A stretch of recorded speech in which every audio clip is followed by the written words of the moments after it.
Assalamu alaikum wa rahmatullahi wa barakatuh.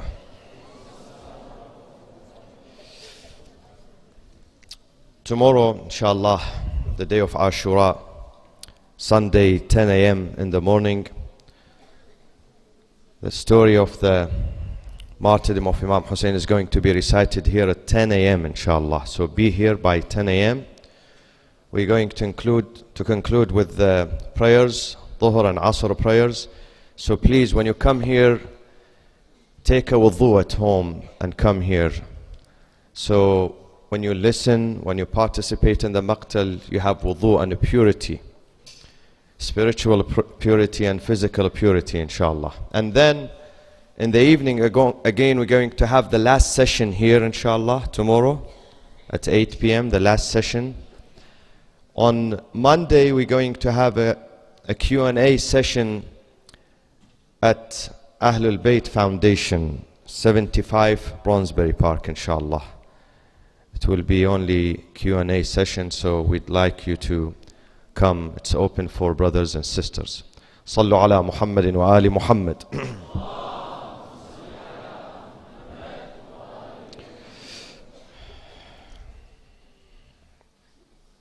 Yeah. Yes, can I ask the sisters, please, to stand? I was requested by one of the sisters to ask you sisters to stand and just go to the right of the hall here, please. Can you stand? Sallu ala Muhammad wa ali Muhammad. Thank you for your cooperation.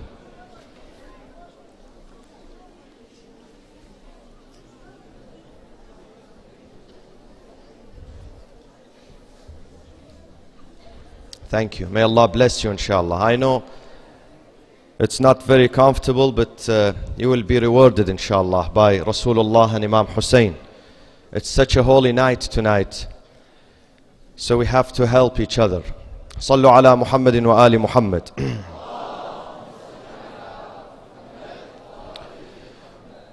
Bismillahir Rahmanir Rahim. Alhamdulillahi Rabbil Alameen. والصلاة والسلام على سيدنا ونبينا وحبيب قلوبنا أبي القاسم المصطفى محمد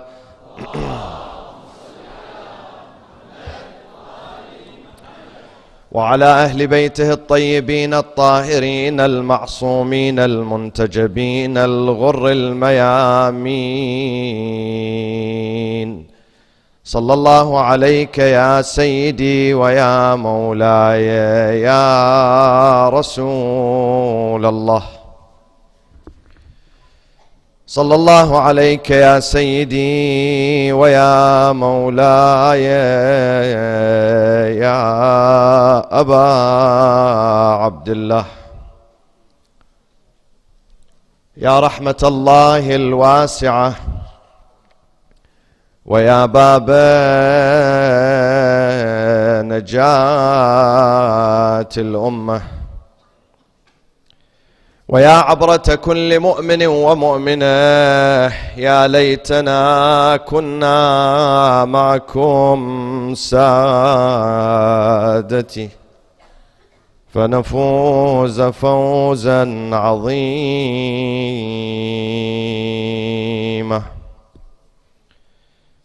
أعوذ بالله من الشيطان الرجيم. بسم الله الرحمن الرحيم.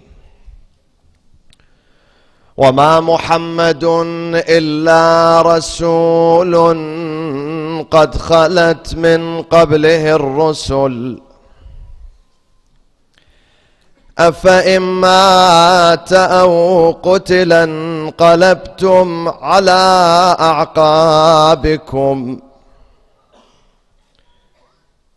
أفإن مات أو قتل انقلبتم على أعقابكم ومن ينقلب على عقبيه فلن يضر الله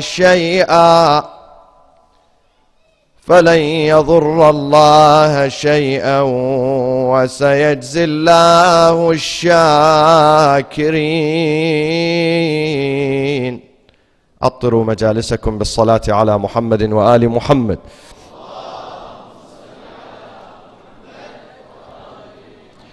In order for us to understand the event which precipitated the martyrdom of Imam Hussein on the day of Ashura, we have to review and study the history of Islam right from the beginning. Tonight I'll do my best to mention these events, because there was a chain of events which led and culminated into the martyrdom of Imam Hussein. It did not begin 1 or 2 days before Ashura. It began 50 days before the day of Ashura in the year 61 Hijri.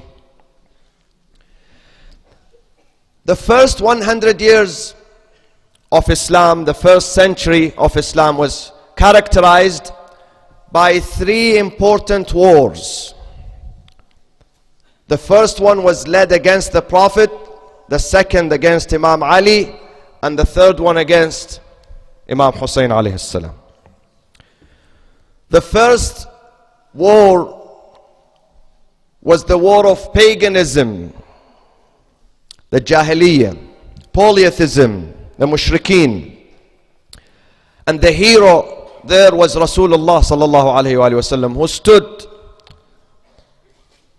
who stood and defended Islam and brought this religion to the masses.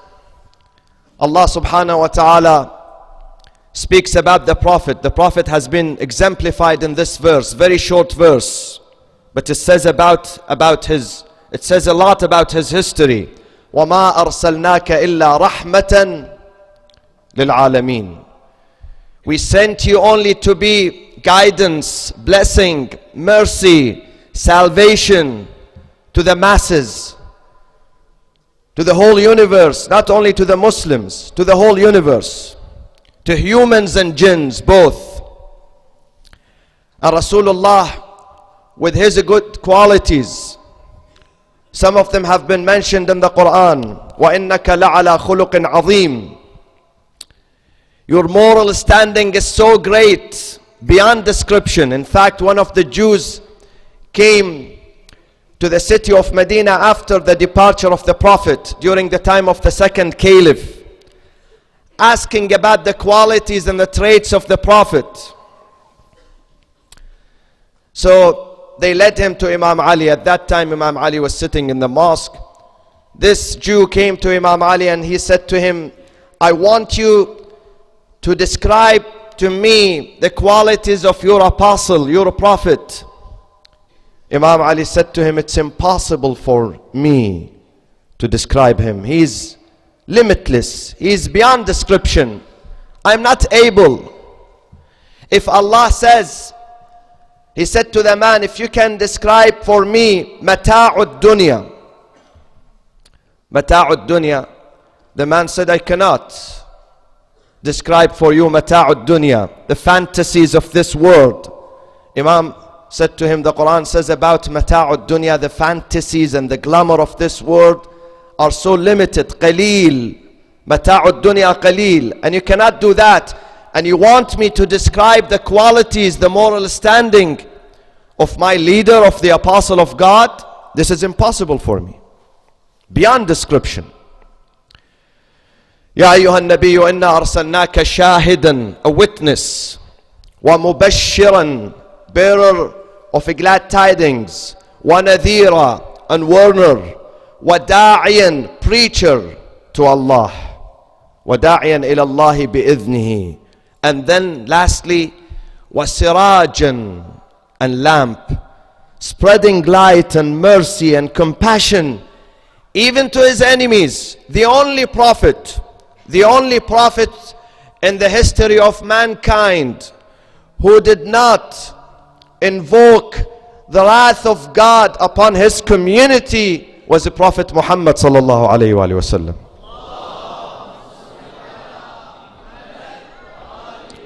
All other previous messengers, at some point in their life, they were frustrated. They asked God to send his curse. Nuh alayhi salam, Rabbi la tadhar ala al-ardi min al-kafirina dayyara. I want you to punish them all. Do not let anyone survive in this community. But when it comes to Prophet Muhammad, he says, إِنَّمَا أُرْسِلْتُ لَمْ أُرْسَلْ لَعَّانًا وَإِنَّمَا أُرْسِلْتُ رَحْمَةً لِلْعَالَمِينَ. My prime message and my prime goal is to be mercy, to save the people. People who stoned him, people who threw him out of his city and his town and chased him to Medina, prosecuted him and his companions, he still refrained from cursing them. He was a blessing to the entire mankind. This is our Prophet. Today, some evangelical leaders in America and Europe, they call the Prophet an evil, and this book an evil book. The Prophet was not about evil. I tell them, if you see bad things within the Muslim community, you should not attribute that to Prophet Muhammad and Islam. We have many murderers among the Christians and the Jews, but we do not say that Christians and Jews are murderers. We respect you, so respect our faith. Our Prophet is the Prophet of mercy and blessing. Come and study Islam, read the Quran, read the tradition of Rasulullah, and you would realize that he was nothing but mercy. However, the Prophet faced many challenges, and he suffered for a long time by his own members of his own community, the elites, the oligarchy of Quraysh. They tortured the Prophet ﷺ. And one of the people who spearheaded this campaign, this crusade of torture and opposition and fighting against the Prophet, was a man by the name of Abu Sufyan, Sakhr ibn Harb. His name is Sakhr ibn Harb, Abu Sufyan, from day one. And I will come to this point at the end, inshallah. I will elaborate on it. But at the end, despite all the challenges, for 23 years, 10 years in Mecca, 13 years in Medina, at the end, the Prophet, the beloved Prophet, accomplished and achieved his main goals. He transformed this community which was based on revenge and killing and bloodshed, community which killed their own children with their own hands. A father, when he receives a daughter, he doesn't like her. If you read the history of Islam, one of them was the second caliph. He tells his own story to the Prophet. He says, I came home and I saw my wife before I embraced Islam, having a baby girl. I didn't like her. I took her with me and I buried her with my own hand. Another man comes to Rasulullah. He says, "Oh Prophet, I had 15 girls. All of them I buried them. All of them with my own hand. Infanticized." Such a society. The Prophet transformed them. At the end of his life, the Quran calls them, describes them as the best nation. كنتم خير أمة أخرجت للناس. Because of the sacrifice of the Prophet, because of his patience, steadfastness. He was unwavering in his message. He terminated the feud. Imagine two tribes. One, the Roman king, he was amazed by the scope of the success that the Prophet achieved.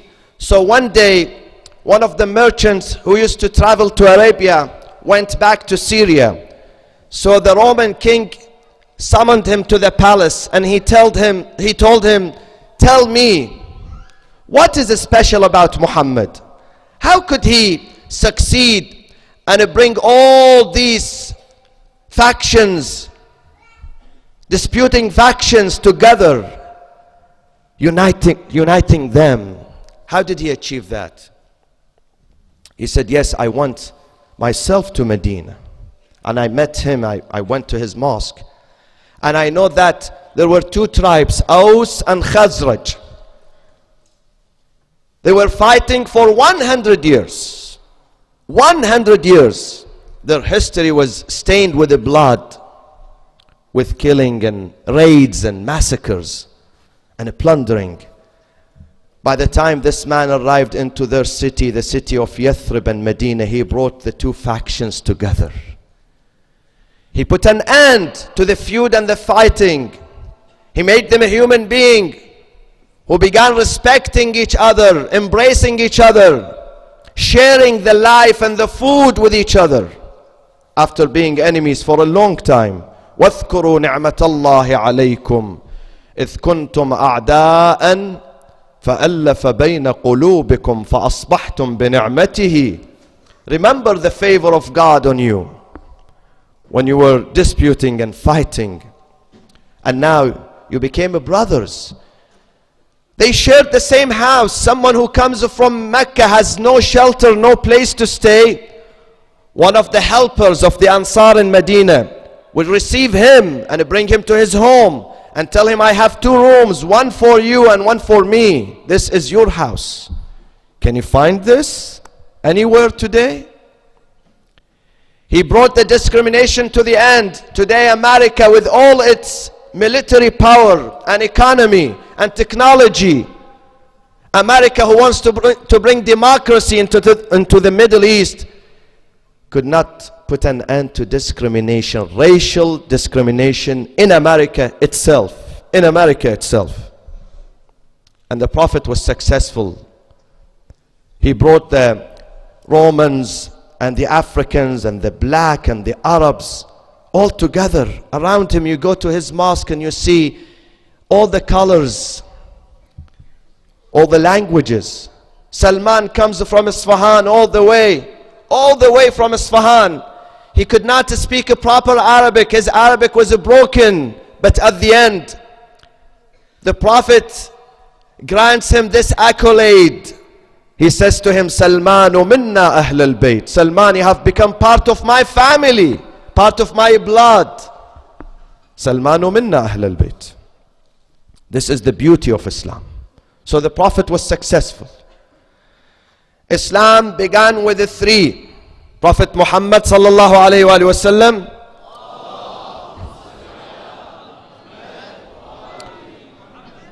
the second person was Imam Ali, who was with the Prophet from the first day. And the third one, a female, a very good, devout, committed, honest, sacrificing female, and that is Khadija bint Khuwaylid, Ridwanullahi alayha. And today Muslims worldwide are 1.3 billion. This is because the Prophet was sincere in his mission. So this was the challenge faced by the Prophet, and he was successful. The war against polytheism, against shirk and paganism. The second war was the war of Imam Ali alayhi salam, between the years 35 Hijri until 40 Hijri, almost 5 years. Against hypocrisy and defection. Soon after the death of the Prophet, Muslims, Sallu ala Muhammadin wa ali Muhammad. After the death, soon after the death of the Prophet sallallahu alaihi wasallam, the bulk of the community turned back on their heels, according to the Quran. وَمَا مُحَمَّدٌ إِلَّا رَسُولٌ قَدْ خَلَتْ مِنْ قَبْلِهِ الرُّسُلُ أَفَإِن مَّاتَ أَوْ قُتِلَ انقلبتم. You turn, you make a U-turn, go into the wrong direction. انقلبتم على أعقابكم, on your heels. ومن ينقلب على عقبيه فلن يضر الله شيئا. Imam Ali took upon himself to restore the glory of Islam, to bring back Islam to its originality, authenticity, the real Islam, the Islam which was mentioned in this book and in the tradition of the Prophet sallallahu alaihi wasallam. But there were many attempts to marginalize Ahlul Bayt, put them aside. They started a campaign of distortion against Alulbayt. Some people were paid money to go to the pulpit and curse Imam Ali. At one story, just mentioning one story here. A man comes to Al-Hajjaj, the governor of Bani Umayyah, and tells him, I am a very important person, Ya Amir al-Mu'mineen. Why you are important? Because I am a famous speaker.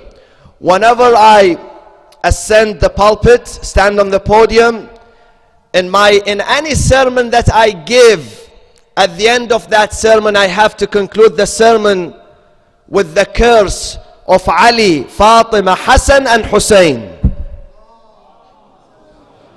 I curse them. Al-Hajjaj said to him, yes, you are a great man indeed. Great man.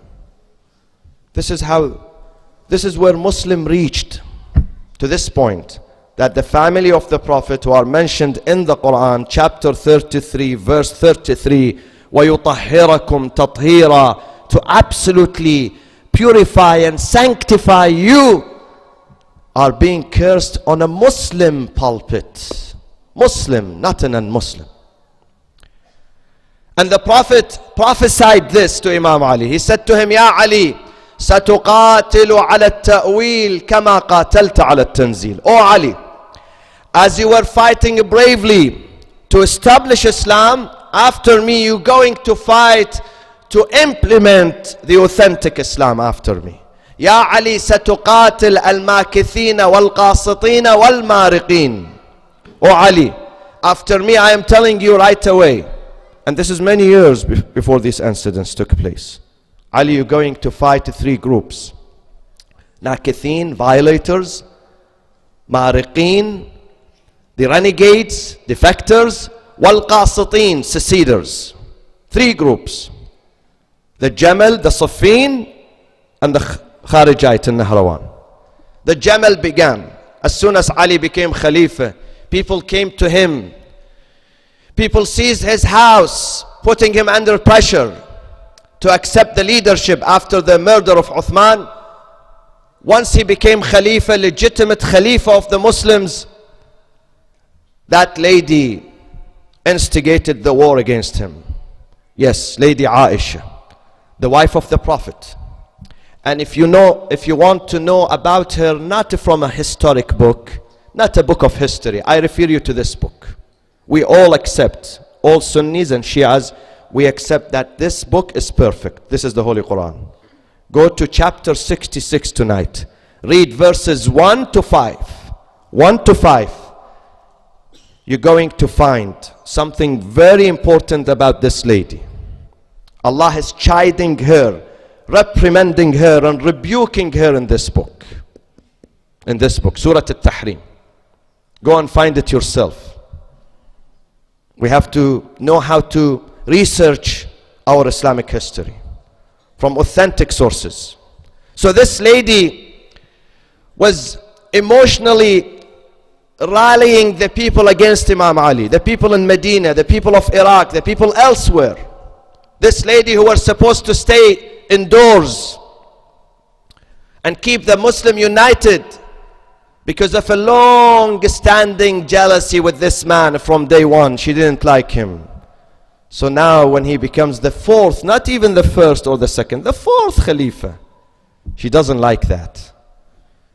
With the help of other orchestrators like Talha, Az-Zubair, they waged a war against Imam Ali. They took thousands of people all the way from Medina to Basra in southern Iraq.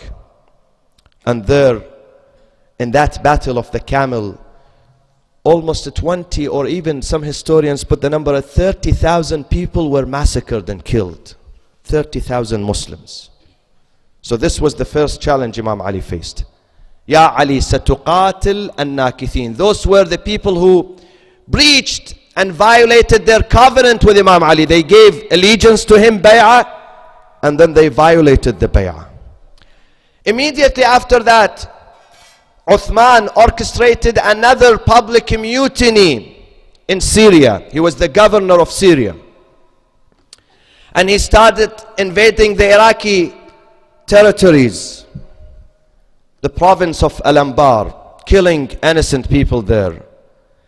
And he did not submit to the authority, legitimate authority of the commander of the faithfuls, Imam Ali alayhi salam. And again, there was another war, the Battle of Siffin. Again, many other people were killed in that battle. And they imposed arbitration upon Imam Ali, and he had to accept it because he had very few supporters. No one was willing to stand with him, so he accepted the arbitration, and this is how the battle ended. But the war continued by Muawiyah ibn Abi Sufyan. A group of the people who were with Imam Ali, very fanatic supporters who were with Imam Ali in the battle of Siffin, who did not like the arbitration, they refused to submit to Imam Ali. They became to known as the Khawarij, seceders. Again, those people, few days later, they waged another war against Imam Ali by the name of Nahrawan.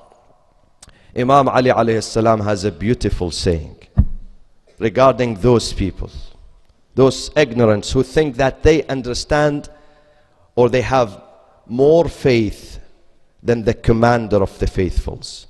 Imam Ali says, قَصَمَ ظَهْرِي إِثْنَانِ عَالِمٌ مُتَهَتِّكٌ وَجَاهِلٌ مُتَنَسِّكٌ.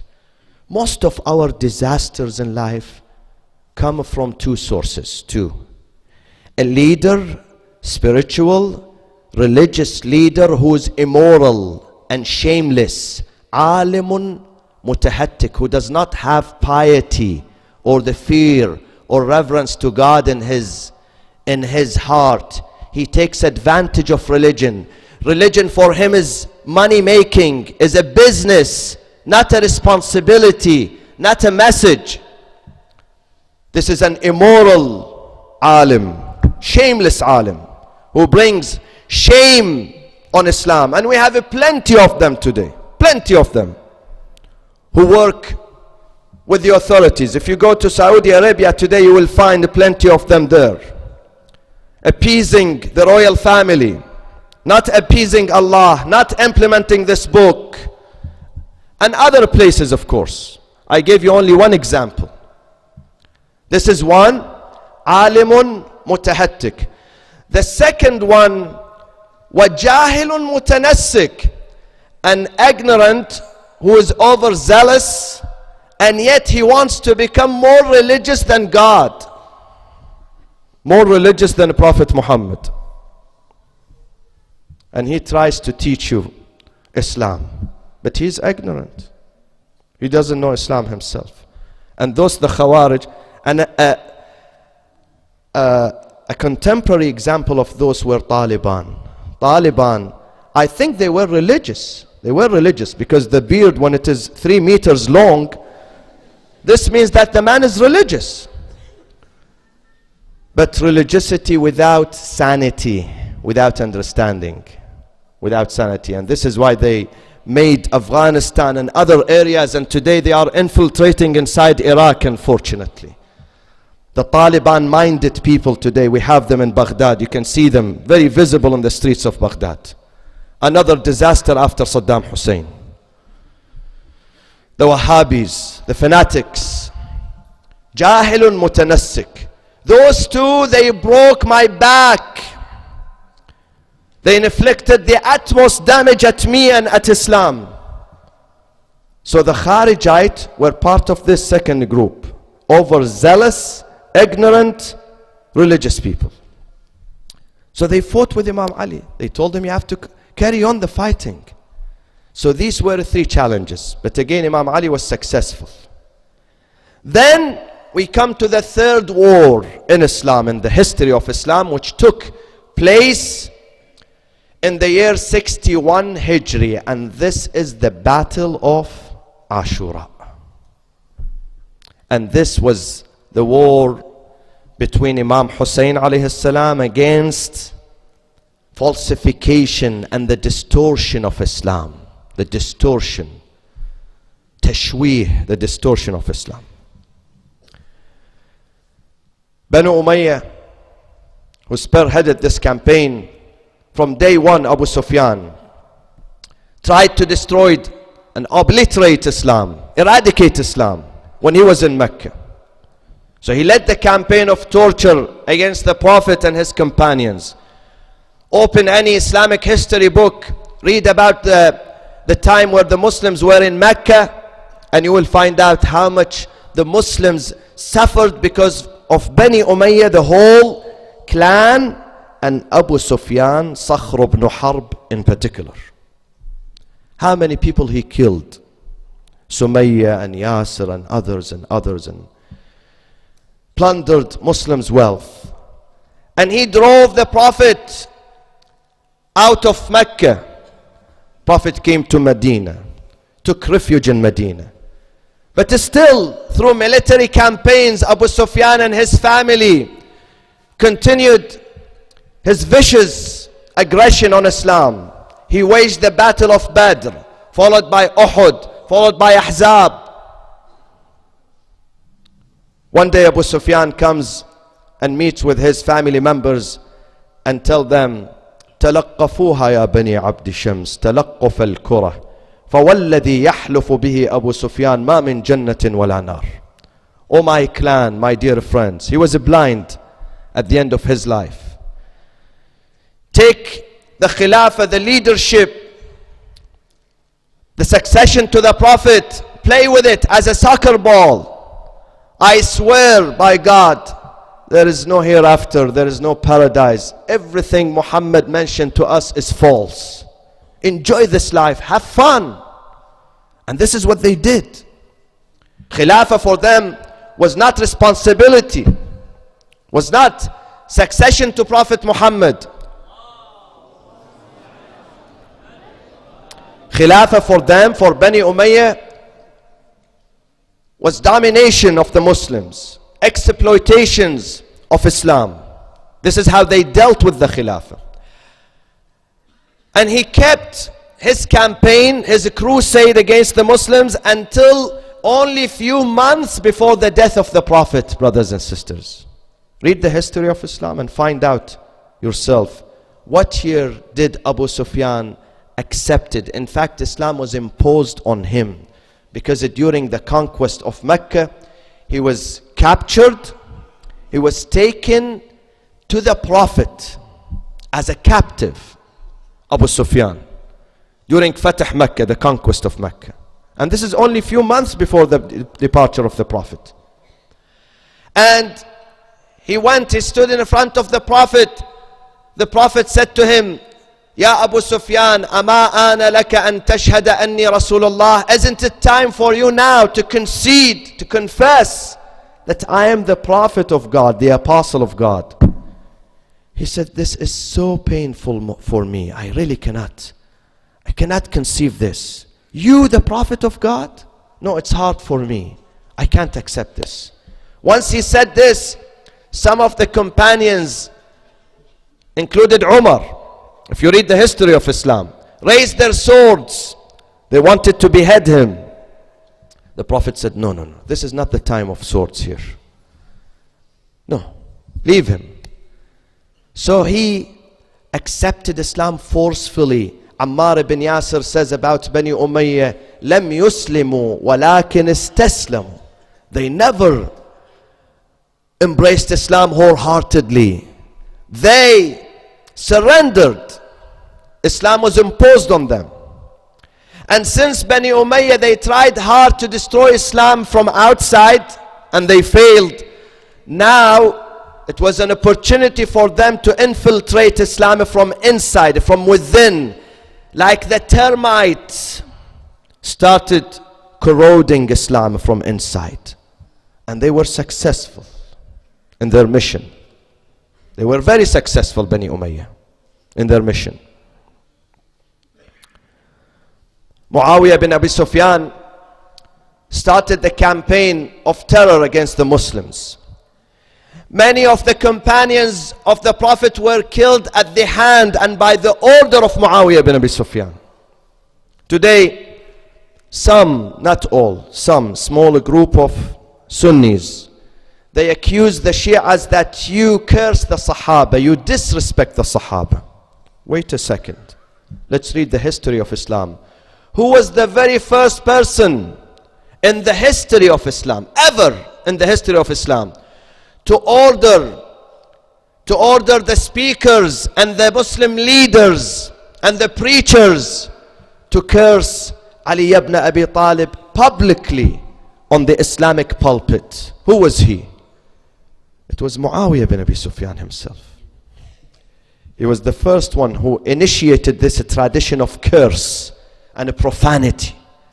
It was Muawiyah. During the time of Imam Ali. During the time of Imam Ali. ألا برئت الذمة ممن يروي منقبة لأبي تراب. Anyone who mentions the name of Ali with goodness, anyone who mentions some little good thing about this man, he would lose his immunity. He will have no safety. برئت الذمة. To the extent that in the Islamic history, if you read that at certain time, Imam Ali's name was a taboo. People could not mention him. People had to use, referring to him, they had to use his nickname, Abu Zainab. Abu Zainab, referring to Imam Ali. It was a crime mentioning his name. This was during the time of Muawiyah. We were not the people who cursed the companions. We respect the companions of the Prophet. We respect them. If you ask me what is my opinion, what is the Shia's opinion regarding the companion, our opinion is the opinion of this book, the Quran. This book. This book sometimes praises some of them and sometimes criticizes and rebukes. And we have two chapters. One, Surah Al-Munafiqun, the hypocrites. Read Surah Al-Munafiqun. And the second, chapter 9, Surah At-Tawbah, repentance. وممن حولكم من الأعراب منافقون ومن أهل المدينة مردوا على النفاق لا تعلمهم نحن نعلمهم. Even the Prophet did not know all the hypocrites around him. So the Quran does criticize them, and we follow the tradition of the Quran. However, so the companions of the Prophet were demonized and marginalized during the time of Muawiyah ibn Abi Sufyan. Many of them were killed and massacred. Hijr ibn Uday, Maytham al-Tammar, Rushayd al-Hajari, and many others, including Imam Hassan alayhi salam. When Muawiyah wanted to poison Imam Hassan and get rid of him, he sent a message to the Roman king in Syria asking for a special poison. The Roman king answered him. He said, Your Majesty, Muawiyah, this poison is prohibited in our culture. We don't use it. It's forbidden. It's so severe. We don't use it against the humans. Muawiyah sent him a message. Oh, Your Highness, this poison, I am going to use it against the son of the Prophet who intimidated your kingdom, meaning Imam Hassan, the son of Rasulullah, who intimidated the Romans, and he fought against the Romans. So give it to me. Muawiyah, the Muslim leader, Amir al-Mu'mineen. Shame on the Muslims. Shame on those who love Muawiyah and defend him, because they are blind-hearted. They don't read the history of Islam. They don't read the history of Islam. Today, all the massacres which are taking place in Iraq, the car bombings, suicide bombings, is done by the followers of Muawiyah and Yazid, not the followers of Muhammad sallallahu alayhi wa sallam.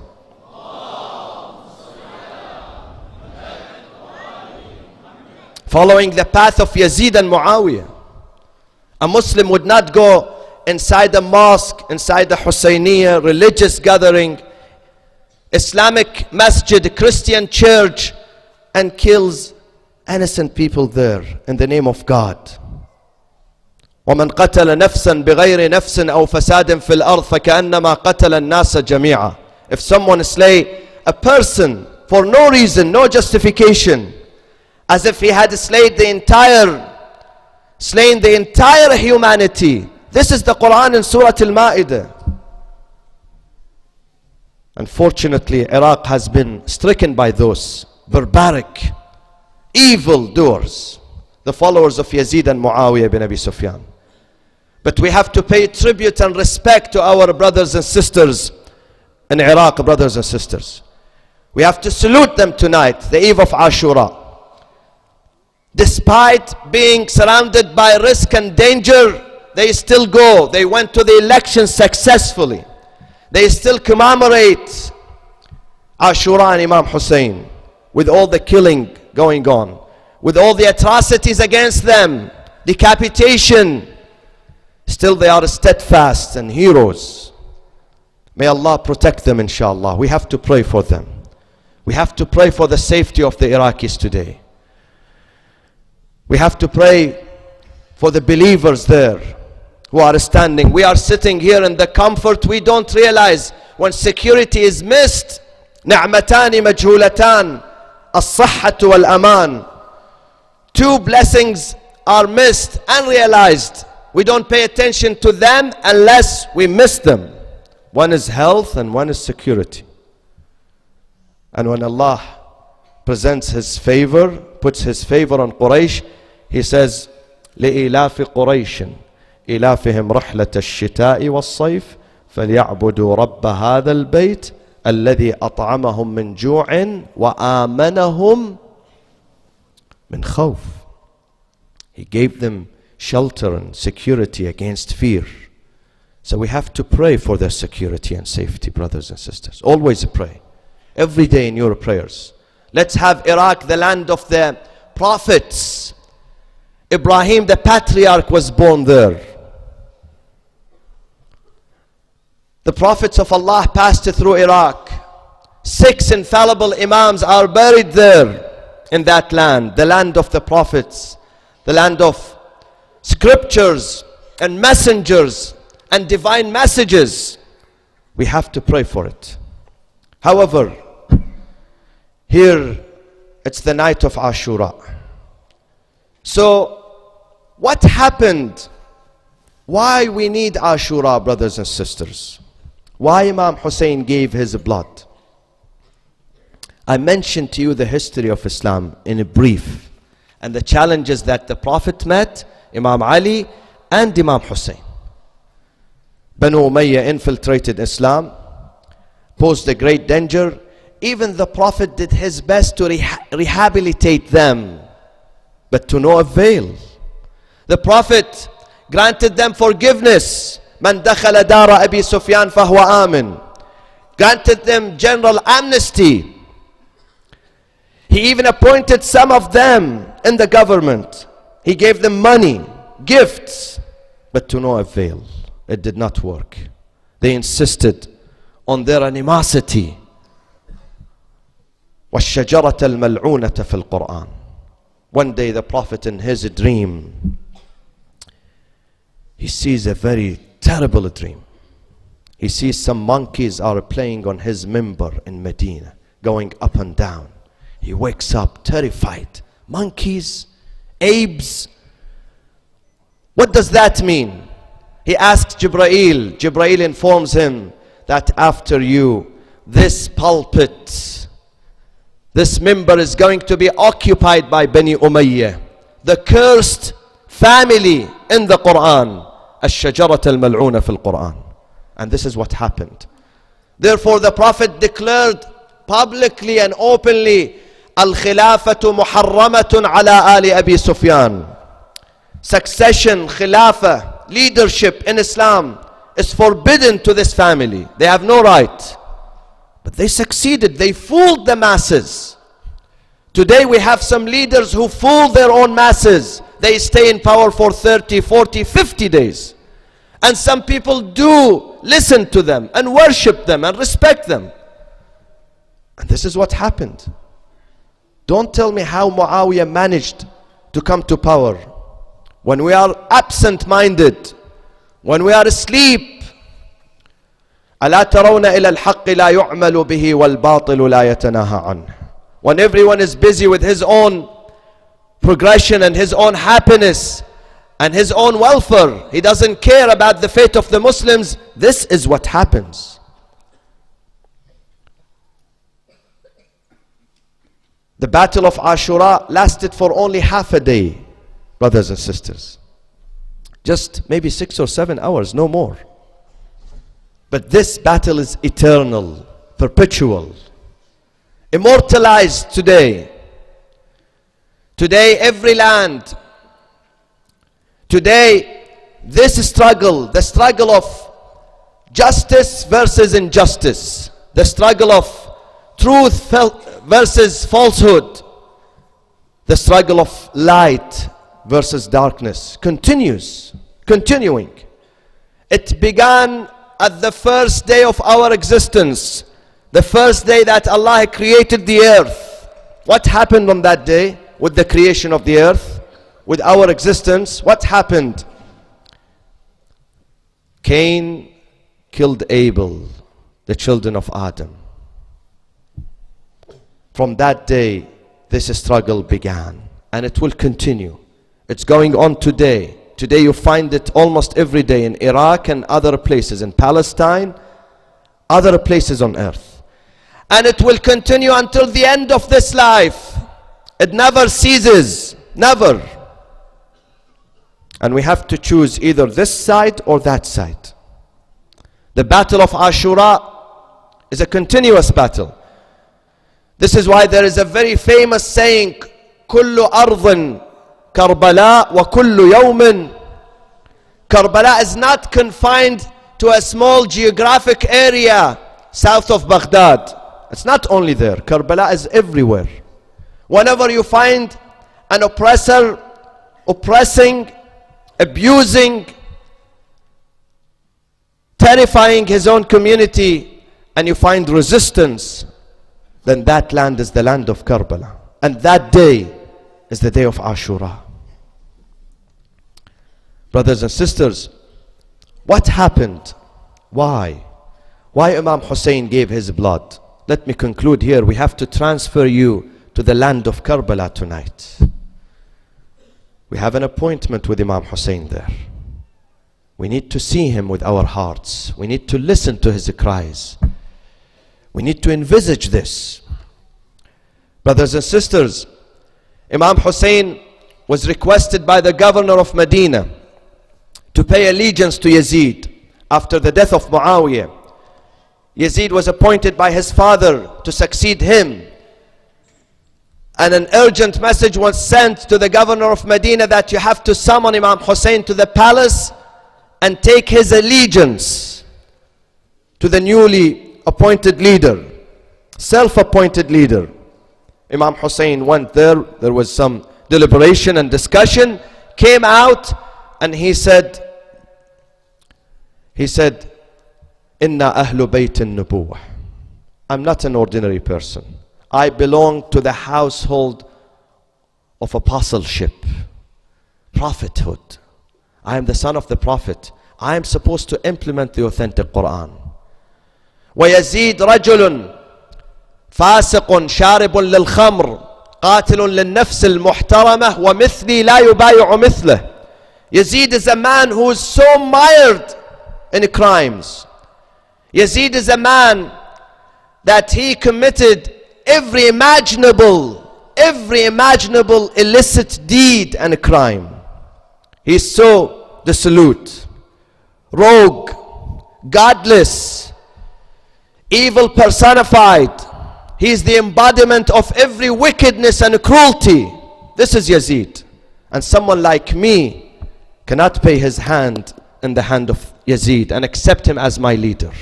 Death is closer to me than paying allegiance to this man. I am the son of Rasulullah. Imagine if Imam Hussein goes to Yazid and congratulate him and tell him, Yazid, well done, you are my leader. What will happen? What will happen to the earth? What will happen to Islam? Why Christianity today dissipated? Why? What happened? Why Allah had to send a new messenger, a new book? What was wrong with the Christianity? What was wrong with Judaism? Because it was disintegrated. When it falls into the hand of the corrupt, اتخذوا أحبارهم ورهبانهم أربابا من دون الله. In Christianity, Christians do not follow the authentic message of Jesus alayhi salam. Today, look at the priests. I can see them in America. The richest business in America is to become a priest, believe me. So if you are looking for a job, come to America, be a priest. The most expensive homes.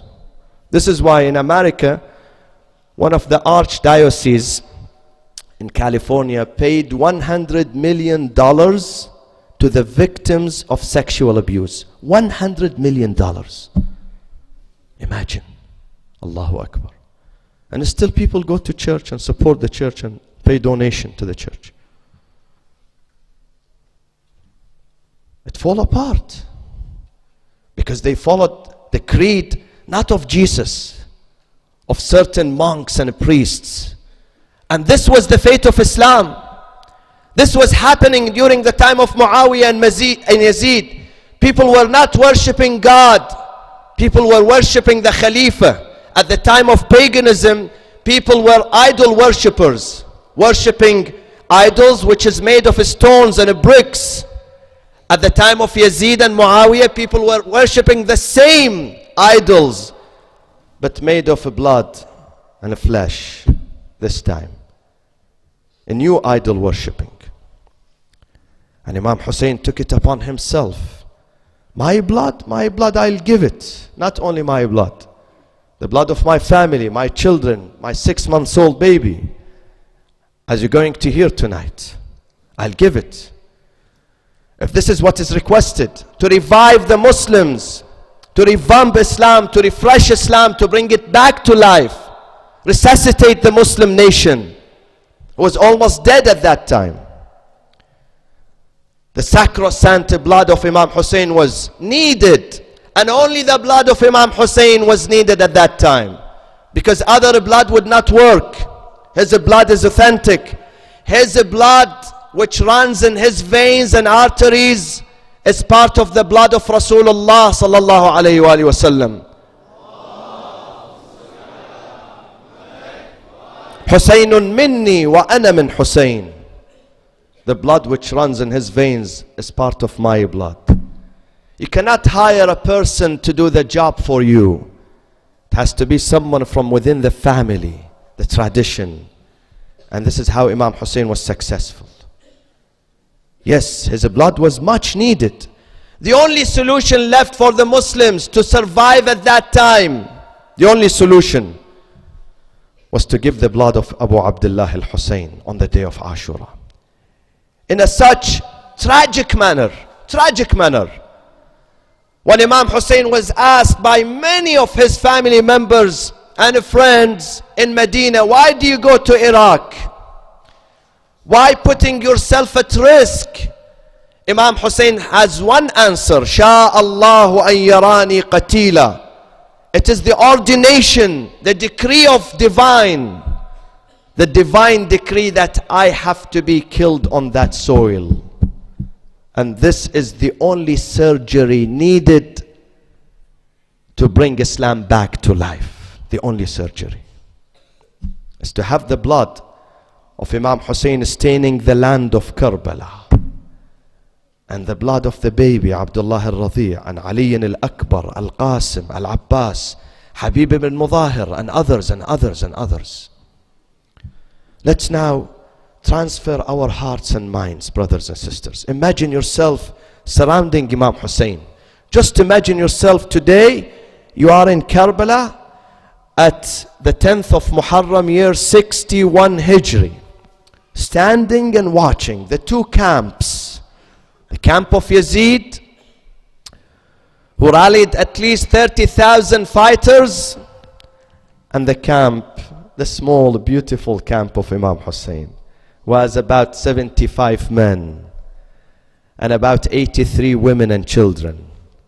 This is the total number of the camp of Imam Hussein. First, Let's greet Imam Hussein and say, Assalamu alayka ya Aba Abdullah. Send your peace to him. Be with him. Send your heart to him. السلام عليك يا أبا عبد الله وعلى الأرواح التي حلت بفنائك وأناخت برحلك.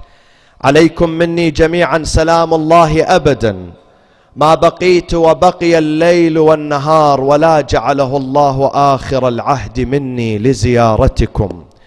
السلام على الحسين وعلى علي بن الحسين وعلى أولاد الحسين وعلى أصحاب الحسين جميعا ورحمة الله وبركاته. O Abu Abdullah, may the peace and the blessing of Allah be upon you on such a night, the eve of Ashura, the last night of your physical being and the very first night of your eternal existence, of your immortalization.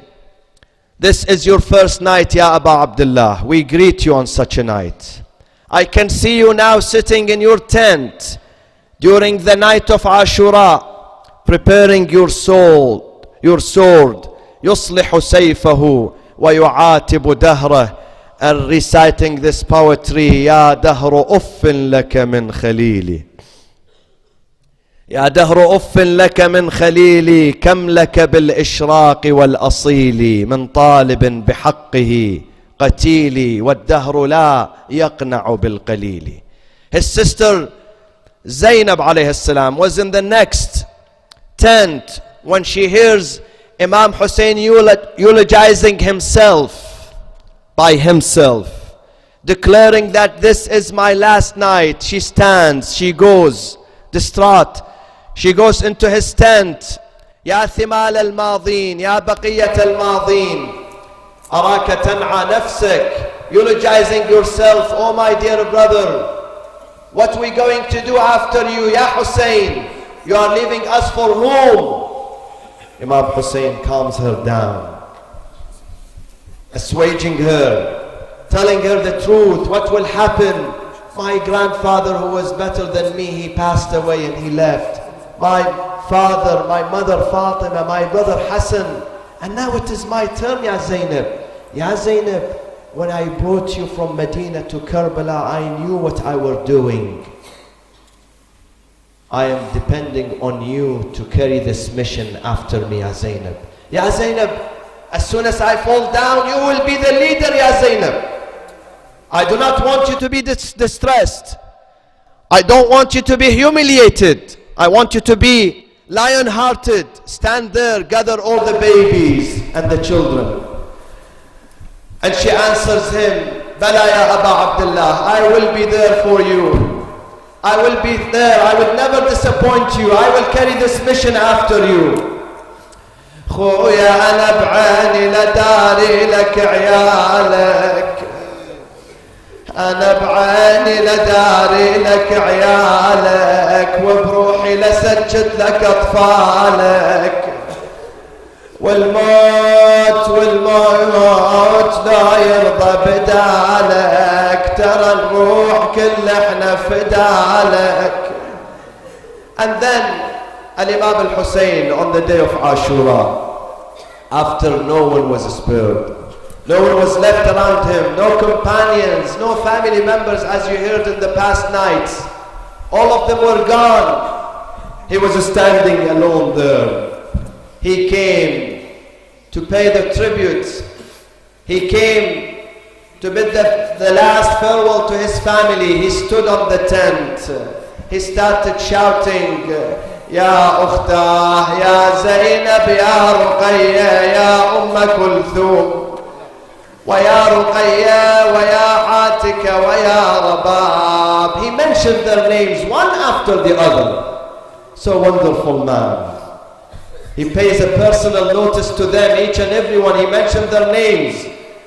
عليكن مني السلام فهذا آخر الاجتماع وقد قرب منكن الافتجاع. This is my last time that I stand with you and talk to you. It is imminent and soon I'm going to leave you and the tragedy will begin, the tragedy in your life. You have to be responsible, O Zainab, O Ruqayya, O Kulthum, O Atika, O Safiya, O Rabab, O Layla. I want you to stand there for the truth. Carry the banner after me. So they gathered around him. خرجنا من الخيام ناشرات الشعور أحطنا بالحسين. They surrounded and circled Imam Hussein from every direction. So Imam Hussein noticed that all of them are there. Some of the women, they come and they put their hand on his arm. Some of them, they hold his leg. But there were little babies who could not reach Imam Hussein since he was on his horse. They put their cheeks on the foreleg of the horse of Imam Hussein, embracing the forelegs of the horse as if they are saying to the horse, please bring us our father, our leader safe, bring him back, don't leave him in the battlefield. Suddenly Imam Hussein noticed that there is one wonderful beloved daughter is missing. She's not among those. He turns to his sister, Ukhayya Zainab, Ukhayya Zainab, Aina Azizati Sukayna. Where is my beloved daughter Sukayna? Where is her? She's missing.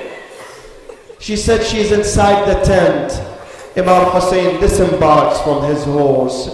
He goes inside the tent. He sees Sukayna sitting, putting her forehead on her knees, and she was sobbing and crying hard. Imam Hussein came to her, embraced her. Azizati, my beloved daughter Sukayna, why do you cry before I go? Please don't do this. Do not break my heart, Sukayna. Don't do this to me. I can't stand seeing you crying and weeping. قالت أبدا استسلمت للموت. You surrendered to death. قال بلى وكيف لا يستسلم للموت من لا ناصر له ولا معين. Of course, I missed all my sons, all my children are gone. No one left with me, no one has remained here in my camp. Of course I surrendered to death, Ya Sukayna. Allahu Akbar.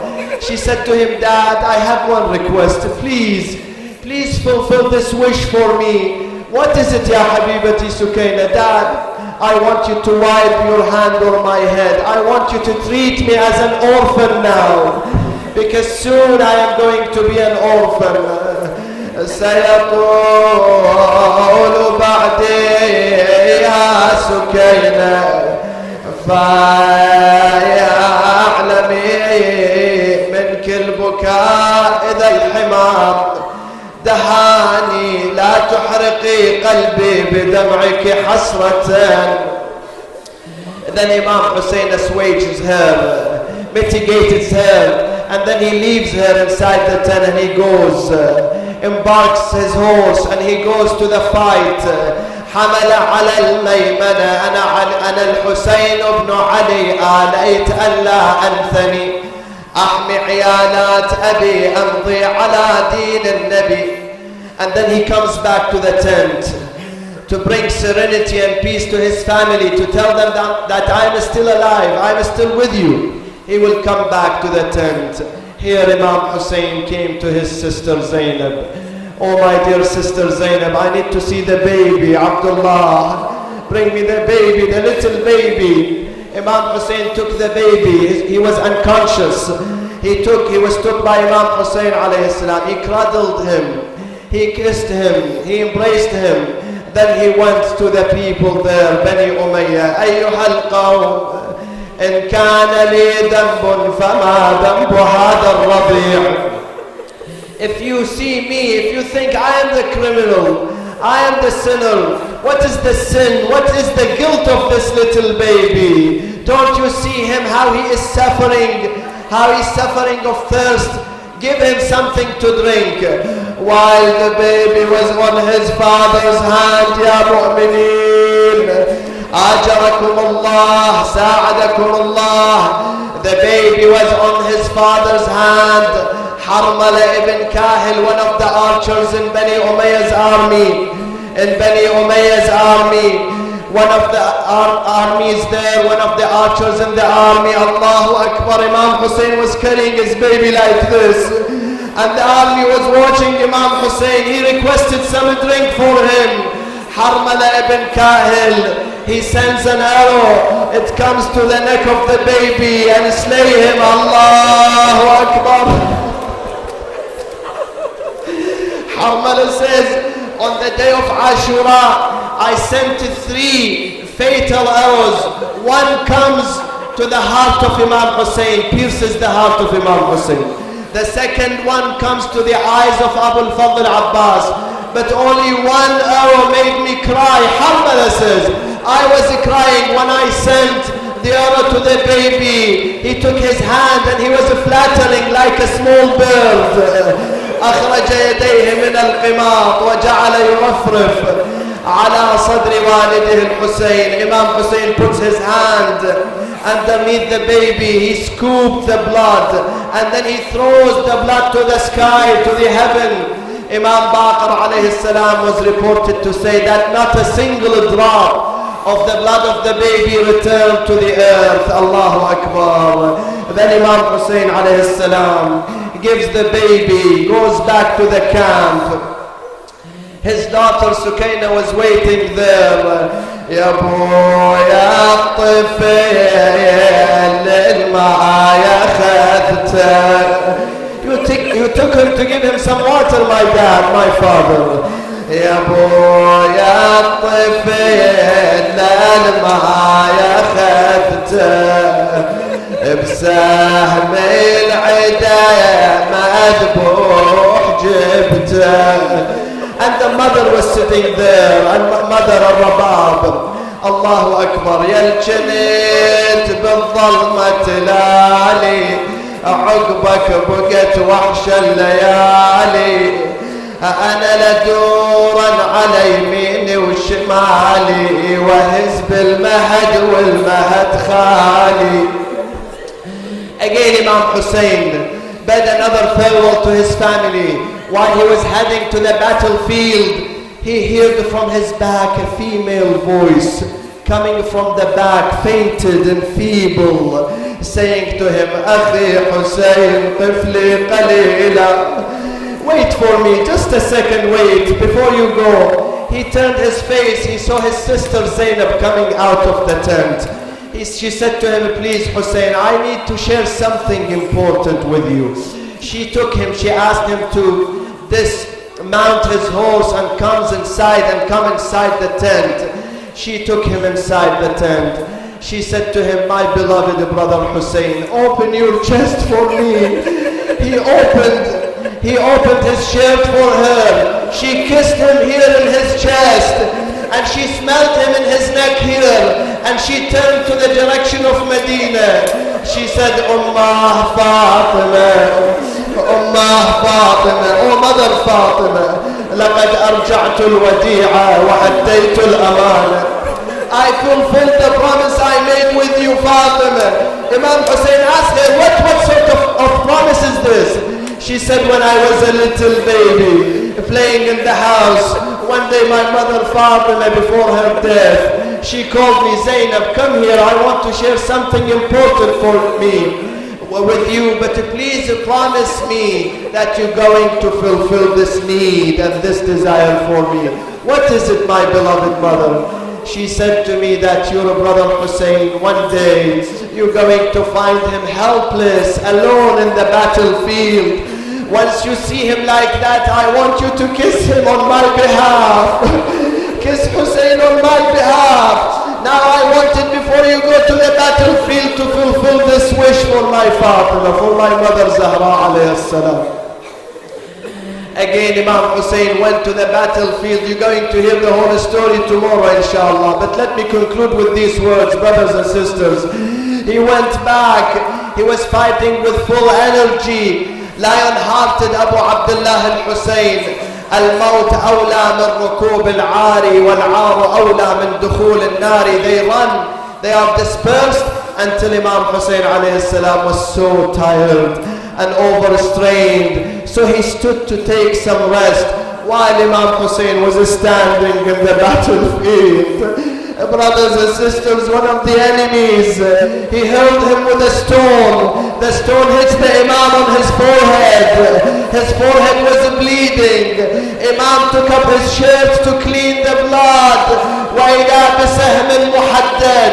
Another archer sends the Imam with a 3-pronged arrow, which came and pierced the heart of Imam Hussein alayhi salam. Pierced the heart of Imam Hussein. The blood gushed out like a drain pipe. Imam Hussein puts his hand underneath the blood. One time he sends it to the sky. The other time he stains his head, his forehead, his face, his beard with that blood.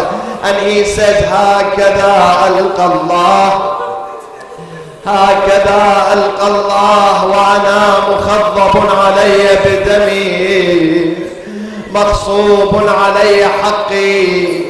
While Imam Hussein was standing there, one of the enemies in Bani Umayyah's camp comes there and he hits the Imam with the sword on his head. أين المنادي وإمامه وحسيناه. Imam could not sit anymore.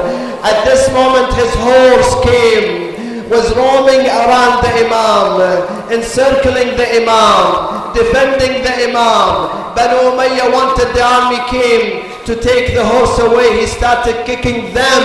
Umar ibn Sa'ad said to them, let's wait and see what this horse is going to do. While he felt secure enough, the horse came back to the rider, to Imam Hussein. He started roaming about him, neighing, and then he puts his forehead, staining his forehead with the blood of Imam Hussein, and shouting loud. Al-Imam al-Baqir يقول كان يقول الظليمة الظليمة من أمة قتلت ابن بنت نبيها, neighing loud, going to the camp. Suddenly Zainab alayha salam saw the horse coming to her. The head of the horse overstained with the blood of Imam Hussein. The saddles are empty, twisted. She know that Imam Hussein is there in the battlefield. Kharajat Zainab, she and the rest of the sisters from the tent, shouting and screaming, Wa Husaynah, Wa Muhammadah, Wa Aliyah. خويا أنا لحقتك على ريحة الخوة, على ريحة الخوة, دبيتني على الغرب